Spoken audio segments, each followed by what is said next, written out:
A done deal. The city of Kasson is set to sell the historic school building to a group trying to save it.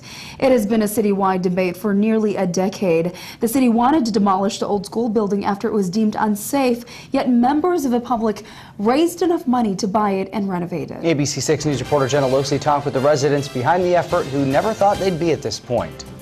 You can't afford to build a building like this anymore. For Kasson residents like Virginia Geese, who spent her elementary days at the historic Kasson Public School. I just dreaded the day when I would hear the machines up here knocking the walls down. And Phyllis Sands, who once taught kindergarten inside these walls, the idea of tearing down history wasn't an option. Well, I think it could be used for generations to come, and I think it's such a tremendous asset. Over the course of nearly a decade, the fate of the old school building has prompted 3 court cases and some settlement agreements, which now led the city of Kasson to sell the building to an organization known as 1918 Kasson Public School Limited Liability Partnership. We always had high hopes, but you know, you have your days when you wonder if you'll get here. The Grassroots effort took some work. They raised enough money by selling shares at $500 a piece. We made phone calls and a lot of contacts, and people stepped up to the plate.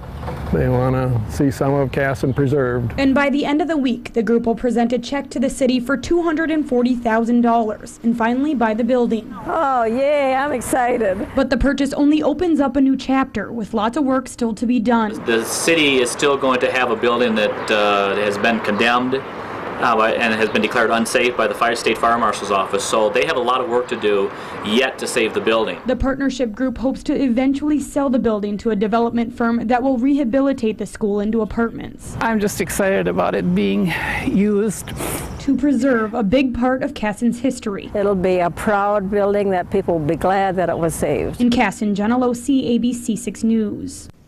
The group buying the building plans to fix the roof and clean up the inside as soon as possible.